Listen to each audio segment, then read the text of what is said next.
Joignez-vous à la discussion. Appelez ou textez le 187 Cube Radio 1877-827-2346.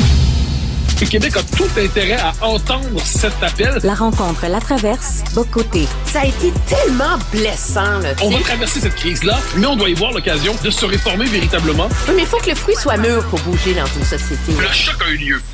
Alors, bien sûr, on va parler de la victoire du PQ à la partielle de Terrebonne hier. Mais d'abord, avant tout, Emmanuel, les partis d'opposition à Québec sont dans tous leurs états parce que c'est le juge Denis Galland qui a été choisi pour présider la commission d'enquête sur le fiasco de sa clique. Denis Galland, on s'en souvient, c'était un des 3 commissaires de la commission Charbonneau. Commission Charbonneau, une des procureurs était Sonia Lebel. On dit que Denis Galland est un ami personnel de Sonia Lebel. Sonia Lebel qui est dans le gouvernement Legault. Est-ce que c'est too close for comfort, comme disent les Anglais, Emmanuel? Je comprends. Premièrement, je veux dire que l'opposition a été habile dans la façon de soulever ça. Pas en se déchirant la chemise, on n'a pas crié au scandale, on a parlé d'un malaise, tu sais.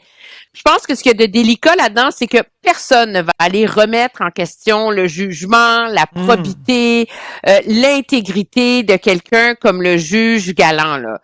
Je pense que c'est maladroit, cependant, de la CAQ de l'avoir nommé. Néanmoins, moi, je remets pas en question tout l'effort et l'indépendance avec laquelle le juge Galland va faire son travail, mais pour faire un parallèle, je te ramène 2 ans en arrière. Quand on était en plein scandale de l'ingérence étrangère et que le gouvernement Trudeau a eu la brillante idée de nommer David Johnston, l'ancien gouverneur général du Canada, comme espèce d'enquêteur indépendant, là, tu sais, pour essayer de regarder ce qui se passait dans l'ingérence étrangère. Puis, Monsieur Johnston, qui faisait partie de la mouvance libérale, qui avait déjà comme, tu sais, intellectuellement entretenu l'idée d'une ouverture avec la Chine, a eu comme un regard trop généreux à l'égard des actions du gouvernement. Et donc, c'est là le risque.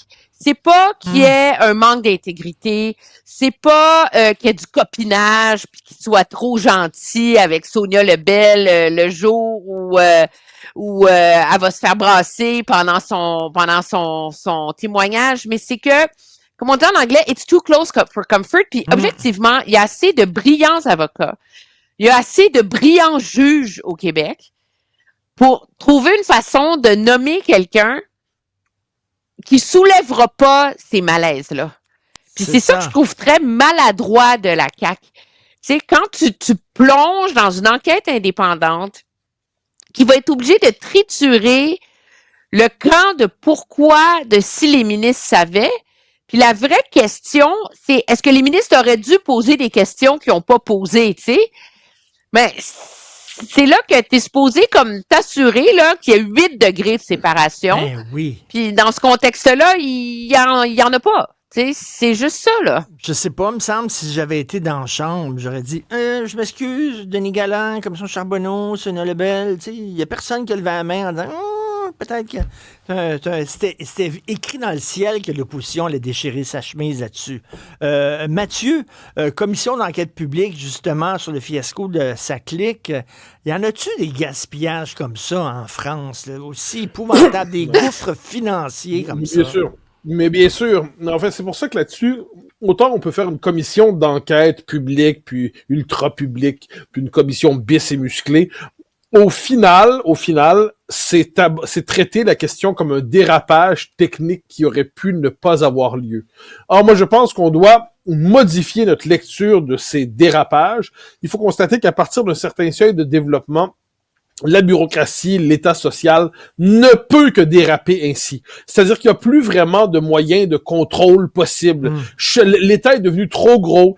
Il y a trop d'instances qui sont autonomes, qui peuvent prendre des décisions. Il n'y a pas vraiment de validation administrative possible. Donc, si on ne traite pas ça comme un problème politique, c'est-à-dire le problème politique, c'est un État qui est devenu tellement obèse bureaucratiquement. Si on n'entreprend pas une forme de réforme vraie de l'État, la seule réforme qui tienne, c'est-à-dire désétatiser, défiscaliser, débureaucratiser, eh bien, on va dire, là, voilà ce qu'on aurait pu faire pour que ce scandale-là n'arrive pas vraiment. Mais les dépassements de coûts, les budgets qui échappent complètement à ceux qui dirigent, le fait que des milliards partent d'un bord puis de l'autre, ce n'est plus une question de mauvaise gestion circonstancielle, c'est un effet systémique de l'État social et de l'État bureaucratique partout en Occident. Ça va pas changer demain. Donc, on peut... là, c'est pour ça que je comprends... Là, mais Emmanuel, Santé Québec, sauf que, on a créé Santé Québec, on vient de créer Santé Québec, et déjà, le monstre est parti en fou, là, déjà, là. Non, mais il y a 700 projets informatiques à Santé Québec, mais c'est ça, c'est comme si on est dans c'est comme c'est circulaire comme argument parce que on dit OK, c'est quoi l'option si on débureaucratise? Mais si on débureaucratise, on se tourne vers le secteur privé pour les faire ces contrats-là, puis là le secteur privé arrive, puis on se retrouve avec des fiascos comme ça clique, puis on se retrouve avec des fiascos comme Phoenix. C'est comme si on a la machine en voulant se protéger a développé des mécanismes tellement complexes qu'elle n'est plus capable elle-même de les contrôler. Puis cet enlisement-là fait en sorte qu'on a décuplé des fonctions assez simples qu'on n'est plus capable de récupérer. Puis c'est ce qu'on voit exactement à Santé Québec, c'est ce qu'on voit dans les contrats informatiques. Je suis pas certaine que le fait de réduire la taille du gouvernement réglerait le problème de donner des contrats à des gens qui finissent par surfacturer puis qui sont contrôlés par des fonctionnaires qui n'y comprennent rien, tu sais. C'est un peu ça le problème aussi, là. Et Mathieu, tu connais le c'était-tu neuropsychiatre, en tout cas Henri Laborit, le célèbre scientifique français qui étudiait les êtres vivants, puis qui disait la seule mission d'un être vivant, son seul but, c'est de vivre, de se maintenir en vie. Mais c'est la même chose avec la bureaucratie, là. Ah ben oui! Mais je suis absolument d'accord. La seule fonction de la bureaucratie, c'est de croître, toujours s'étendre. Et par ailleurs, faut jamais l'oublier, quand on crée, par exemple, une agence ou avec une mission particulière, en disant on va la limiter dans 5 ans dans le temps, on la lie à un problème particulier et ensuite on va l'abolir, ça n'arrive jamais. Parce que cet organisme veut vivre. Donc, qu'est-ce qu'il fait? Par exemple, imaginons pour régler des problèmes de racisme. Mais dans nos sociétés, le racisme tel qu'on l'a historiquement connu n'existe plus. Il est résiduel, il est périphérique. Mais qu'est-ce qu'on fait, ces organismes-là? Ils étendent sans cesse la définition du racisme pour justifier leur propre mission et justifier leur droit d'étendre encore leurs tentacules sur la société.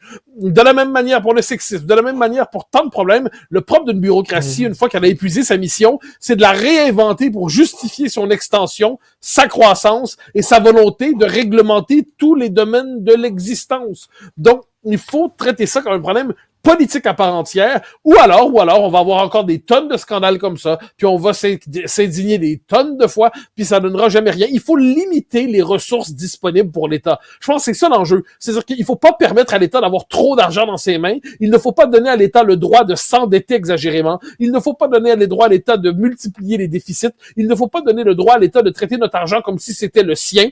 L'argent public n'existe pas. Ce qui existe, c'est l'argent gagné par des contribuables, gagné par des travailleurs, et puis que l'État décide de confisquer, apparemment pour répondre à certaines missions, mais dans les faits, on n'en est plus là. La véritable lutte des classes aujourd'hui, c'est entre la bureaucratie et le secteur privé, à bien des égards. Le vampire administratif qui prend l'argent, qui vampirise le travail, le fruit du travail des travailleurs pour les transférer à une bureaucratie qui s'étend sans cesse et qui fournit par ailleurs un contingent d'électeurs stables au parti étatiste.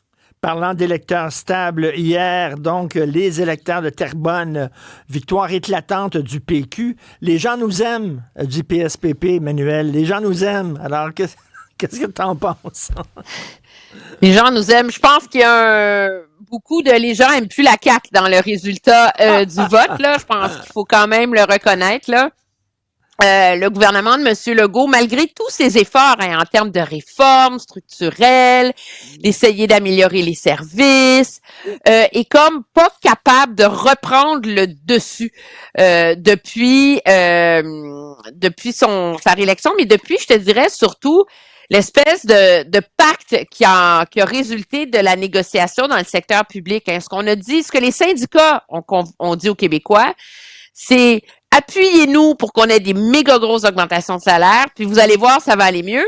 Puis le gouvernement a dit, on a consenti les grosses augmentations de salaire parce que ça fait en sorte que ça va aller mieux. Là, on est rendu 1 an plus tard, puis ça va pas vraiment mieux en éducation, ça va certainement pas mieux en santé. On délire dans des contrats de plateformes informatiques. Sérieusement, là, c'est pas inventer une cure contre le cancer, là. Et donc, il y a ça, je pense, qui a nuit énormément. En même temps, l'espèce de... Je pense que le Parti québécois a été assez habile jusqu'ici à réussir à neutraliser la question de la souveraineté en la prenant de front. Paul Saint-Pierre Plamondon est pas en train de faire des prédictions intellectuelles sur les conditions gagnantes de Mekoshte, du bon gouvernement, de Kessé. C'est, regardez, on va se faire élire, on va faire un référendum.